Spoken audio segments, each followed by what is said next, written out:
and welcome to my channel where I make dishes inspired by some of my favorite video game characters. Today's dish is inspired by Kasumi, or Sumire, Yoshizawa from Persona 5 Royal. Sumi is an interesting character for me because I actually really didn't like her at the start of the game. I feel bad because she was probably at a bit of a disadvantage since she was all of a sudden announced in Royal, and how am I supposed to just act like this new Phantom Thief is important and great when she was never present in my first experience of the game? I did really love her design with her high and curly ponytail, and I loved her Phantom Thief outfit and playstyle. I'm usually really drawn to characters who dance because I love how elegant and beautiful dancing can be, and her playstyle as a gymnast is very dancey.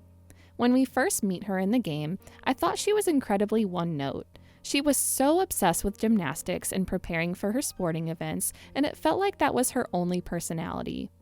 I played competitive soccer growing up and ended up loathing the very sport I used to love because of how toxic some of the mindsets were in select sports. So I got the ick a little bit from her at first because she reminded me of this lifestyle.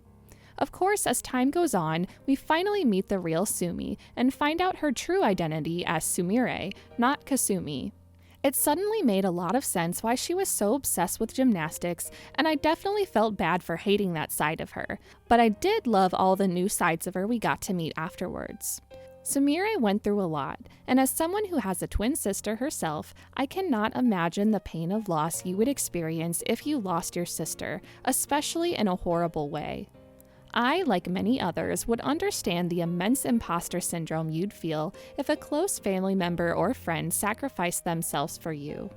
It's wonderful to finally watch as Sumire lets down her hair, literally, and starts to feel more comfortable being herself with the Phantom Thieves.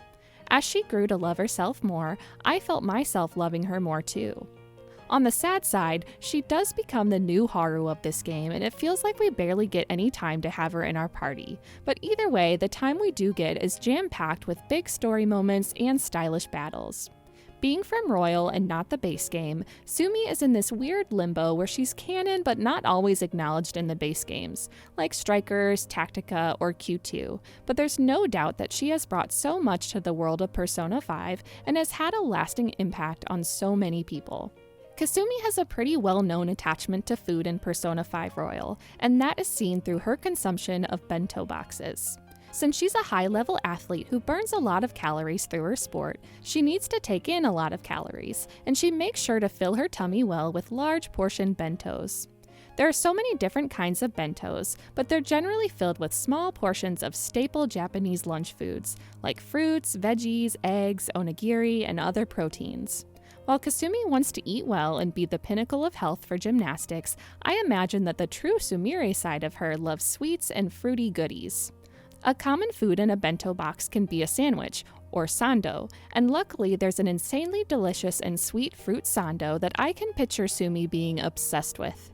I decided on a strawberry bento fruit sando to mix the twins' food preferences, and I feel like the mix of soft bread, smooth cream, and fresh strawberries perfectly encapsulates Sumi's sweet, elegant, and determined personality. Here's what you'll need to make your own. First, you're going to need some Japanese milk bread, or shokupan, to assemble the sandwich. I'm going to be making my own, but if you'd like to purchase some at the store or a local bakery, you can absolutely do that, as it'll make the process much quicker. Also, if you don't have an Asian or Japanese bakery to buy from and you really don't want to make milk bread, a decent substitute to use is King's Hawaiian bread or brioche bread.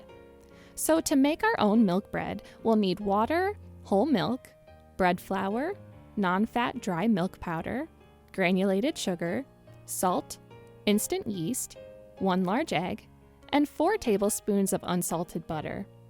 For the actual fruit sando, you'll need about 4 half-inch slices of milk bread, heavy cream, powdered sugar, vanilla extract, optional burgundy or red food dye, and about 5 to 8 fresh strawberries.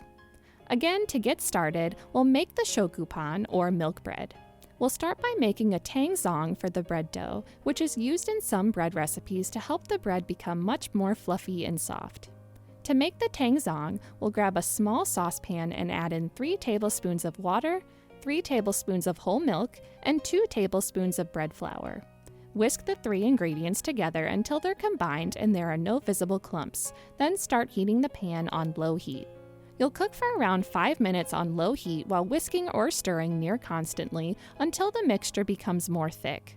You'll also notice that when it's ready, the mix will leave a line briefly on the bottom as you stir. When it's thicker and ready, you can remove from the heat. You'll then move away from the stovetop and transfer the tangzong to a large mixing bowl or the bowl of a stand mixer. From here, you'll pretty much add all of the rest of your ingredients for the bread.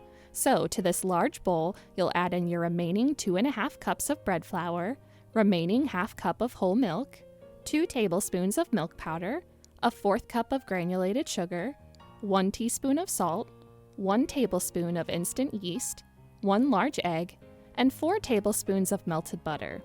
Don't worry about cooling the melted butter at all before you pour it in. With everything now in the bowl, you can start mixing with a dough hook attachment or with your hands until the dough starts to come together more. At this point, you can keep kneading and kneading until the dough starts to become more smooth and elastic, and you'll know that the bread is done kneading once it passes the window pane test, meaning that if you spread the dough into a thin membrane, it should be somewhat see-through without the dough tearing. The dough will start out pretty wet as you knead, and you might be really tempted to add a lot of flour as you knead, but know that it can take a while to knead this dough, almost around 15 minutes. So if it seems sticky at first, just stick with it and the dough should come together. But if it's not, you can always add small bits of flour as you go. Because it can take a while to knead, if you're lucky to have a stand mixer, you can do whatever you like as your machine does all your dirty work. I ended up making some matcha because I feel like Sumi could be a matcha girly like me. That being said, I know I have one of those sliders under my stand mixer, but I feel like my stand mixer can be so annoying when working with bread doughs because it moves all over the place. Yeah, I probably just need to take out the slider to get it to stop shaking all around, but it doesn't only move from side to side, the top doesn't want to stay down even when I lock it. If anyone has any tips for me on things I can do to make it stop doing this so I don't have to be standing practically on top of the stand mixer, that would be great. Okay, anyways, once your dough passes the window pane test and is done kneading, you'll prepare for the first proving. Shape the dough into a ball, then place it onto a lightly greased large bowl. You'll then cover the bowl with plastic wrap and let the dough rise in a slightly warm place for 60 to 90 minutes until it becomes more puffy. I'm sticking the bread in my oven with a large baking dish filled with hot water, as this can create a nice and warm environment for rising, but make sure that your oven is not on if you do this as well. While the dough does its first rise, you'll have a good hour to use your free time however you'd like. Kasumi would probably spend it practicing her routines for gymnastics, but I can't even touch my toes, so you of course don't have to either. When the dough has finished its first rise, you'll grab a loaf pan and lightly grease it. Once greased, grab your dough and poke it to gently release the air. Use a kitchen scale to divide the dough into 4 even pieces, and then we'll shape each piece. With each portion, you'll flatten the dough out into a 5 by 8 inch rectangle, then perform a letter fold. Once the letter fold is complete, you'll flatten the dough into a 3 by 6 inch rectangle, then on the shorter end, you'll roll the dough up into a log. With your log prepared, place it onto your greased loaf pan with the seam side down, then repeat with the remaining 3 portions. Place all 4 logs into the pan, and it's okay if they are a little snug. You can then cover the dough up with plastic wrap or a lid, then allow the dough to rise again for another 40 to 50 minutes until more puffy. When the dough is almost done with its second rise, start preheating your oven to 350 degrees Fahrenheit. And of course, if resting your dough in the oven, make sure you remove it first. Before we bake the bread, we're going to remove the lid and brush it with some milk, so let's see how our dough is doing after its first rise. Oh no, it seems the phantom thieves have stolen our bread and left a calling card. I guess they can't fix society on an empty stomach. Really though, we'll remove the lid or plastic wrap on top and brush all the puffy bread tops with a little bit of whole milk. We can then slide the pan into the oven to bake for around 35 to 40 minutes until the top is nice and golden brown and the loaf reaches an internal temperature of 190 degrees Fahrenheit. Once it's fully cooked, you can remove the pan from the oven and allow it to cool for around 5 to 10 minutes within its pan. At this point, we can remove the loaf from the pan, and mine literally shot out of the pan, it's so nonstick, and we'll let the beautiful little loaf cool on a cooling rack completely. Now, even though the bread is cooked, we're not ready to assemble the sandwiches yet, since the bread is still warm. It's also generally not the best idea to slice a loaf of bread when it's still warm unless you have to, so we'll wait for the bread to fully cool, which took mine about an hour to do. For storing purposes, to keep the bread fresher, you'll want to place the bread in a bag and then preferably into a bread box. That way it stays nice and fluffy for days to come. Anyway, once the bread is fully cooled, we can cut out some bread slices for our fruit sandos. To be transparent, I ended up changing the recipe for the filling after the first time I recorded this, so if my bread looks slightly different, it's because it's a different loaf, but it was baked completely the same. For this recipe, we're making 4 sandwiches, which will require 4 slices of half-inch thick bread, but you can always double this recipe if you want more. Use a bread knife to slice out your bread, or if you bought bread, simply grab your half-inch slices. While at a cutting board, you'll also grab your 5 to 8 strawberries and wash them. Cut the tops off of the strawberries and then cut each strawberry in half and place on a towel or paper towels and pat dry completely, then set aside until assembly. We'll then make the whipped cream. Into a large mixing bowl, you'll add in 1 cup of heavy cream, 2 tablespoons of powdered sugar, a half teaspoon of vanilla extract, and some optional burgundy, pink, or red food dye if you want to add a little color to your sandwiches. You'll beat these ingredients until the mixture forms stiff peaks and the color is smooth and to your liking. It's then time to assemble. Grab all 4 slices of bread and add a dollop of cream to each slice, saving a little bit for later to fill in any gaps of the strawberries. Spread the cream out into a nice even layer, then place some strawberries in a diagonal line on 2 of the slices of bread.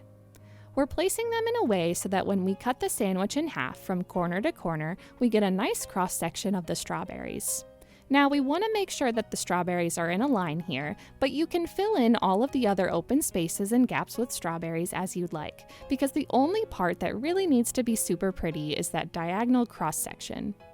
Once 2 slices of bread are coated in strawberries, spoon a small amount of cream on top of the strawberries and spread into an even layer over any gaps. And once you're satisfied, top with the remaining 2 slices of bread with the cream side down. As you do this, make sure to remember where your diagonal line of strawberries is located on each slice. This is also a good time to remove any excess cream that may have seeped out when you went to push the sandwich together. While still remembering the line, you'll wrap each sandwich in plastic wrap completely, then use a Sharpie to mark where that diagonal line is located. That way you know where you need to cut later. Once the plastic wrap is marked, you'll sandwich your sandwich between 2 plates to help weigh them down slightly, and at this point, you can place the sandwiches into the fridge to chill for an hour. Again, feel free to use your free time however you'd like, and when you're ready to enjoy, pull the sandwiches out and grab a bread knife. To cut the sandwiches, you'll unwrap the sandwich and cut along the diagonal line of strawberries to finally turn the large square sandwich into 2 triangular sandwiches. To make sure that your cuts and cross sections are neater, feel free to wipe off the knife with a damp towel to clean it between each cut. Then, before revealing the cross sections of the sandwich, cut off the crusts, and then you're ready to serve and enjoy. Recreating not only fruit sandos, but milk bread was such a fun experience for me, and now I have been making milk bread to keep on hand at all times. Milk bread is so soft and fluffy with this gentle sweetness to it that can make any savory or sweet sandwich amazing. The filling of this sandwich is perfect as it doesn't need to overcomplicate things. It just knows how amazing cream and tangy strawberries can be when paired together. The cream is wonderfully smooth and velvety, and the strawberries are so fresh and juicy. Each bite is so tender and kind, and it's truly made with so much love. It's the perfect sandwich to enjoy on a beautiful spring day out in the sun on a picnic blanket, or, of course, when you want a light yet sweet snack before gymnastics practice. Sumire, being a great cook and baker, would love keeping the Yoshizawa household stocked with shokupan and used to feel so much pride when Kasumi would enjoy it. Whether she used her bread for an egg sandwich or a veggie sandwich, Sumire would smile when she saw the bread being tucked neatly into her bento box each time. After the tragic accident, Sumire grew to resent the scent of milk bread, and she didn't want to touch her loaf pan for a long time because it filled her with bittersweet memories. Once she vowed to become Kasumi, she resorted to not only buying shokupan from the store, but buying all sandwiches from convenience or grocery stores instead, because she would be too busy with practice to assemble everything. Thankfully, she was pulled out of her delusions by her friends in the Phantom Thieves, and it was like the shades were finally pulled from her eyes when she saw her loaf pan sitting in the back corner of her kitchen cabinet, collecting dust. As Sumire grabbed the pan, she'd give a sad smile, and she'd start making her own bread again, dancing and stretching and twirling through the kitchen as she baked. It was like she could feel Kasumi moving through her muscles and bones, telling her that she can still be herself without abandoning what they shared as sisters.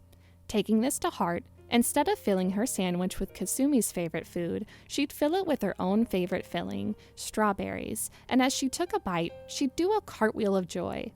As she enjoyed the gentle taste, she'd hug the sandwich into her chest, and the flavor would make her vow to never lose sight of herself, Sumire, ever again, because Sumire is pretty special too. The recipe card is in the video description if you'd like a more quick and concise version to give it a try. Like if you want a bite, subscribe for more geeky treats, and comment what food Sumi reminds you of. Thanks for following along.